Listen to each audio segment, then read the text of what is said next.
I was a feminist between the ages of 14 and 18. I have been a non-feminist since 2016 and an anti-feminist since 2023. I'm currently 29 years old. I have been writing and making content discussing feminism since 2017. Why do I label myself anti-feminist, and what does this even mean? My name is Zarina Matcha, and you're watching The Rational Female. If you enjoy my content, give the video a like, subscribe to my channel, and hit the bell to stay notified on all future uploads. Feminism is a term with multiple meanings, making it difficult to define. For the sake of this video, I'm going to use Jessica Valenti's definition of feminism. She is a popular feminist writer who gives a very accurate definition. Feminism is a social justice movement with values and goals that benefit women.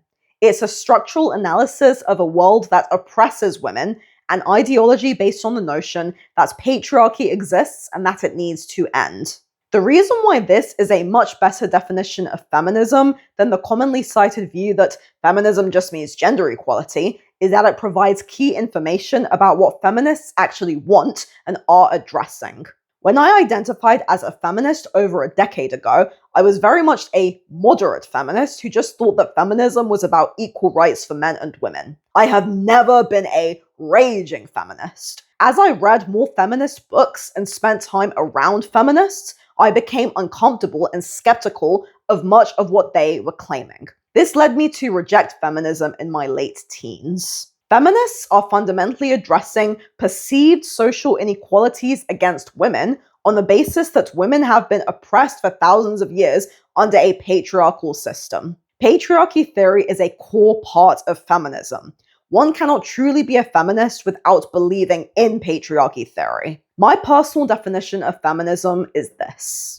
Feminism is a social and political ideology that views women as an oppressed class under a patriarchal society and seeks to liberate women through the dismantling of gender roles.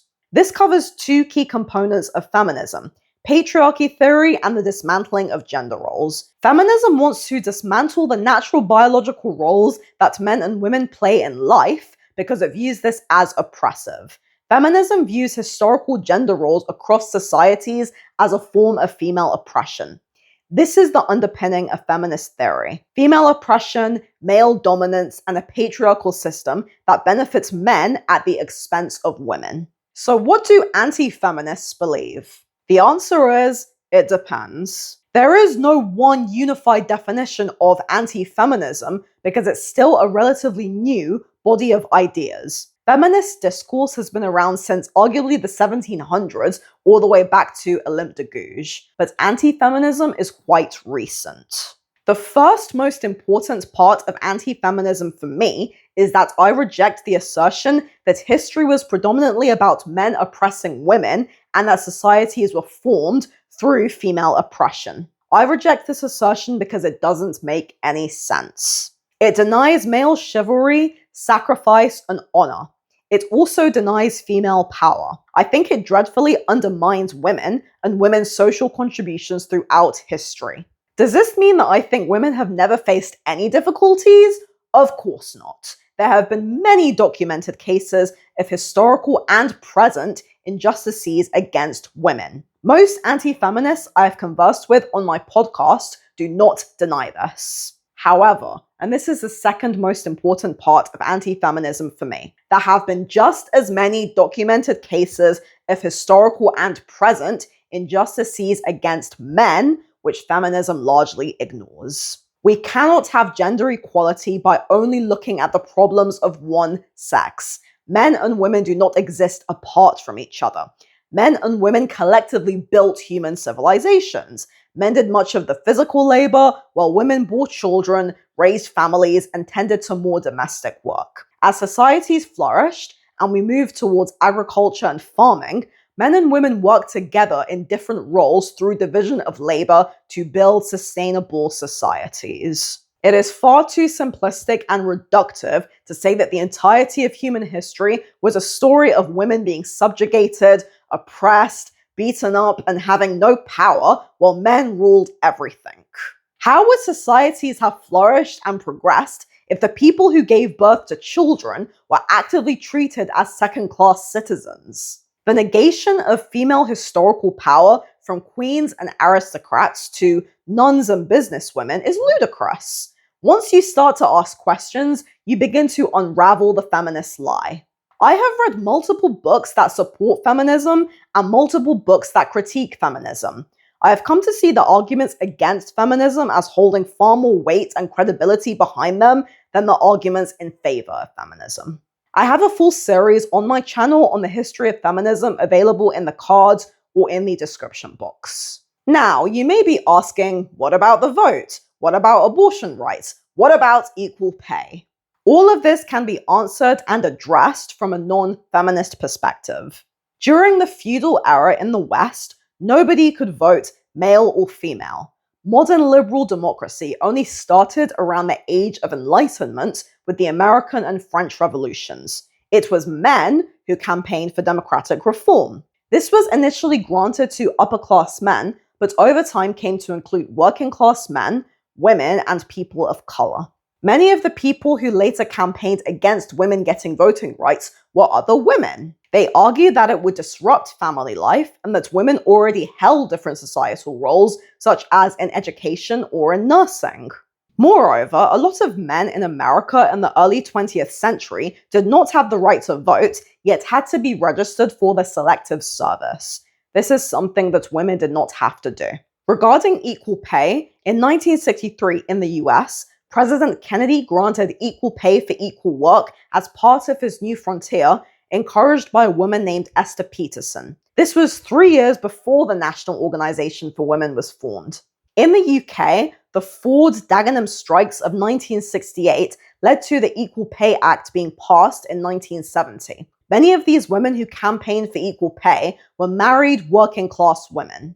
The grounds of equal pay for women can be attributed to more women joining the labor force, particularly after the First and Second World Wars, and is consistent with classical liberal values of fairness, economic efficiency, and market rationality. It doesn't make sense to pay someone less money because of their sex if they are doing the same amount of work.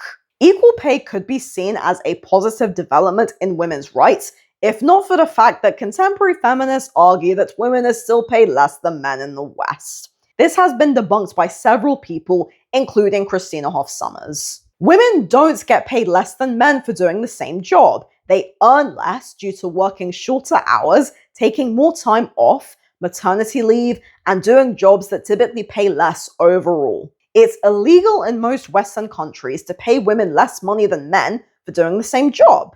Feminists keep pushing this lie. There is more pressure on men to earn money because there is a historical expectation on men to be the breadwinners. I know that most feminists would say that we should stop encouraging men to be the breadwinners and that this is all because of patriarchy. They conveniently leave out the fact that women are usually the ones who want a rich husband and historically would encourage their daughters to find a rich husband.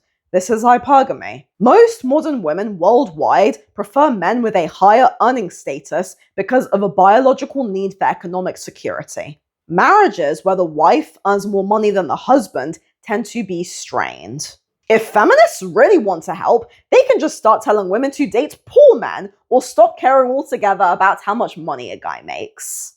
Abortion rights can be considered a matter of public health and individual liberty. Abortion has been carried out historically in many societies, including ancient Greece. It is not a recent phenomenon. Unlike many anti-feminists, I don't think abortion should be illegal. This is because pragmatically, making abortion illegal is worse for society because it leads to abortions being carried out by unlicensed practitioners, which can result in the death of the mother. This doesn't mean I think abortion is a good thing. Obviously. I just think that if the goal is to reduce abortions, making abortion illegal totally won't really work and will actually make things worse, as abortions will still happen and could result in the death of the mother. It would just be much worse overall. We shouldn't view abortion as something to celebrate. It should ideally be a last resort, and women should be encouraged to take precautions. But there are some cases where even if a person has taken precautions, things still go wrong.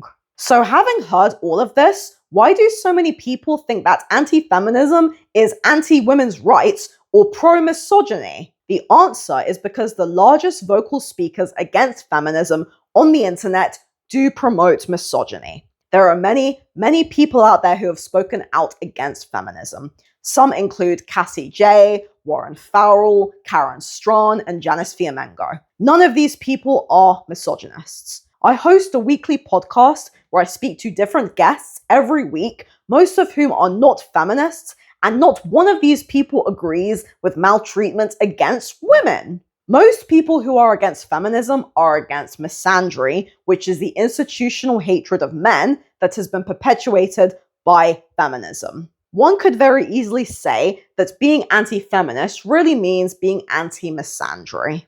I do not consider myself a men's rights activist, although I know many who do advocate for men's rights and do wonderful work. I consider myself a gender equalist, a term coined by Tim Goldich, who has been a regular guest on my podcast. I believe that men and women deserve equal opportunities and equal rights under classical liberalism, but I do not believe in equality of outcome. I do not believe that women can do everything that men can do.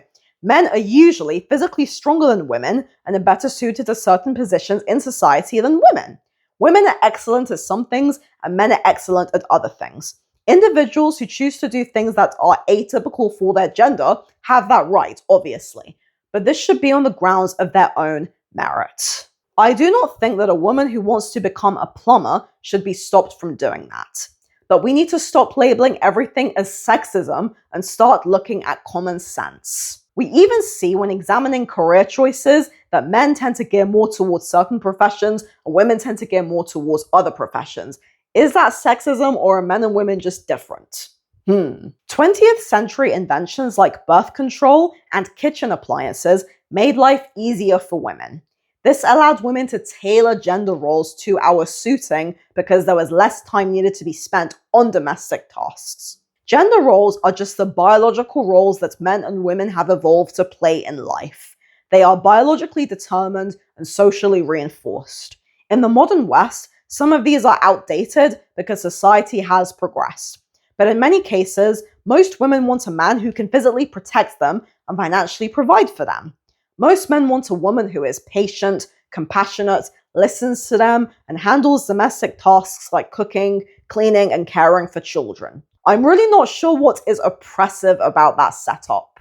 Women historically have always worked, both in and outside the home. I posted a video recently on 5 industries that were historically female-dominated. The idea that women have historically been chained to the kitchen sink is nonsense. Women have always been able to do things. And having said that, isn't looking after children a role in and of itself? Why do feminists devalue motherhood so much and view it as not real work? Plenty of women are happy being stay-at-home wives and mothers and always have been, and they should be allowed to feel that way. I am not against women voting, driving, having the right to safe and legal abortion, or having job and education opportunities. While feminism may have played some role in pushing this, a lot of this was more down to capitalism, modernity, and classical liberalism. I would argue that feminism has made life much worse for women because while it may have encouraged female independence and career opportunities, it has also led to a lot of women struggling to get married and find love. Many modern Western women are faring worse than we were in the past.